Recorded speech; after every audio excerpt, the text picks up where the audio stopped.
Muito obrigado, Sra. Presidente, senhoras e senhores deputados.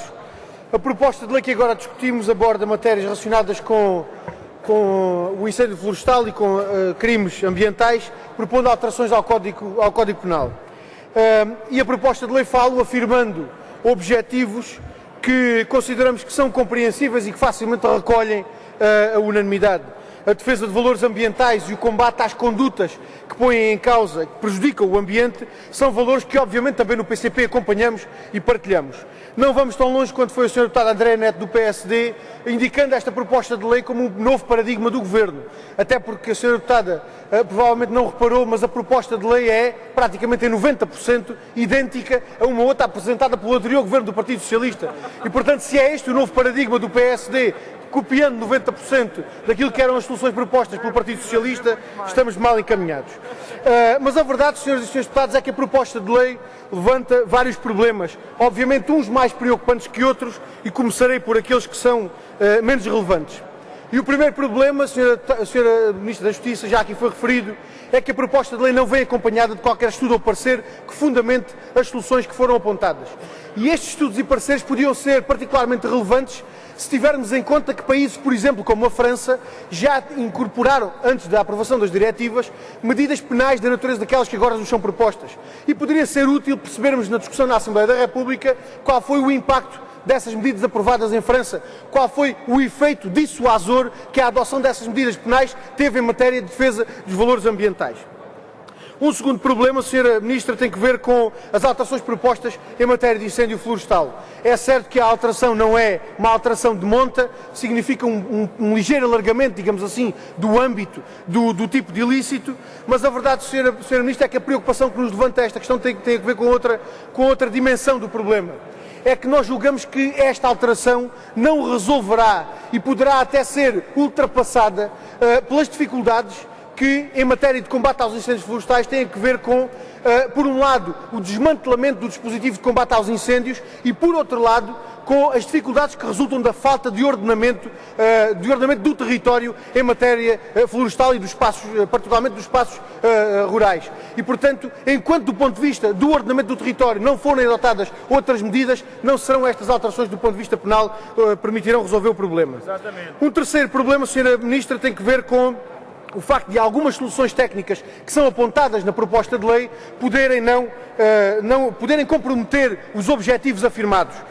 Quando se prevê, por exemplo, que a conduta deixe de ser punível quando a quantidade de espécies que forem apreendidas não for significativa, isto pode comprometer a perseguição e a dissuasão da apreensão, da captura de espécies protegidas. Ou seja, se um indivíduo for detido na posse de um lince ibérico, por exemplo, um lince ibérico não é uma quantidade significativa. E por isso, sobretudo, quando há cerca de 150 de espécies, de exemplares dessa espécie. E, portanto, as duas, uma, Sra. Ministra, ou se clarifica aquilo que é a quantidade significativa com orientações que sejam suficientemente objetivas para que, do ponto de vista jurisprudencial, possa haver alguma segurança na aplicação de normas criminais, ou então o tipo de soluções técnicas apresentadas na proposta de lei podem, de facto, comprometer os objetivos que são afirmados. Um quarto problema, também já aqui foi referido, tem que ver com a inexistência de meios de fiscalização que possam depois, em concreto, e foi aqui referido já para a Sra. Deputada Teresa Anjinho, meios de fiscalização que possam concretizar as medidas penais que agora são apontadas. Enquanto nós tivermos as nossas áreas protegidas, por exemplo, despidas de meios de fiscalização, particularmente vigilantes da natureza, que garantam a cobertura daquele território, garantindo a aplicação das regras legais e também criminais que lhes são destinadas, obviamente que teremos grandes dificuldades em que estas medidas penais possam ser concretizadas e possam garantir este efeito dissuasor. Mas o último problema, Sra. Ministra, é o problema que nós consideramos de maior relevância, é o problema de maior gravidade, que já aqui foi também referido, infelizmente não com tanta veemência quanto aquela que o PCP lhe reconhece. E que tem que ver com o facto de estarmos a discutir alterações ao Código Penal português que resultam de imposições que consideramos ilegítimas e ilegais da União Europeia feitas aos Estados-membros. Porque, Sra. Ministra, aquilo que estamos a discutir são alterações que resultam de diretivas que impõem aos Estados-membros a criação de crimes e a definição de penas.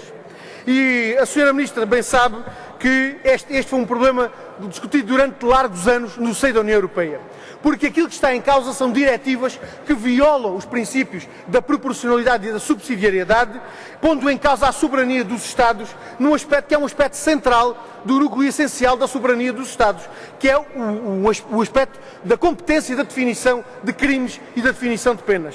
E se o Estado português, Sra. Ministra, se o Estado português deixa de ser soberano para uma matéria como a definição de crimes e de penas, em que é que, afinal de contas, se manifesta a soberania nacional? E a verdade, Sra. Ministra, é que estas diretivas foram discutidas durante anos, precisamente porque a questão que se colocava era não só do cumprimento daqueles princípios que norteiam a construção comunitária, os princípios da proporcionalidade e da subsidiariedade, mas também porque se colocava a questão de saber se o legislador comunitário seria ou não competente para intervir em matéria de direito penal ou se este domínio estaria reservado aos Estados-membros. E apesar de nunca ter sido assumida clara e inequivocamente a competência do legislador comunitário, a verdade é que as diretivas aí estão e o Governo aceita que assim seja. Ora, Sra. Ministra, da parte do PCP o que entendemos é que estamos a discutir matéria da maior relevância e por muito que os bondosos propósitos da proposta de lei sejam afirmados como são, a verdade é que a definição de ilícitos criminais e respectivas penas é matéria de importância tal que a própria Constituição da República Portuguesa a integra naquelas matérias que são de competência da Assembleia da República, competência reservada estabelecida no artigo 165 da Constituição. E, portanto, Sra. Ministra, não é admissível, considera o PCP que não é admissível que a Assembleia da República possa legitimar um processo que põe em causa a soberania nacional e que transforma, afinal de contas, os deputados desta Assembleia da República em monges copistas daquilo que são as determinações da União Europeia. Chegando mesmo ao ridículo, Sra. Ministra, como já aqui foi referido pelo Sr. Deputado Ricardo Rodrigues do Partido Socialista, chegando-se mesmo ao ridículo de propor a incorporação de normas no Código Penal português que remetem a definição de condutas para pontos de regulamentos da União Europeia. E, Sra. Ministra, nós consideramos que isto, para além de uma péssima técnica legislativa, confirma com um argumento que é um argumento absurdo, confirma de facto aquilo que é a submissão da soberania nacional àquilo que são os ditames da União Europeia. E esta, Sra. Ministra, é uma questão de princípio e é uma questão de princípio que motiva a oposição do PCP a esta proposta de lei do Governo.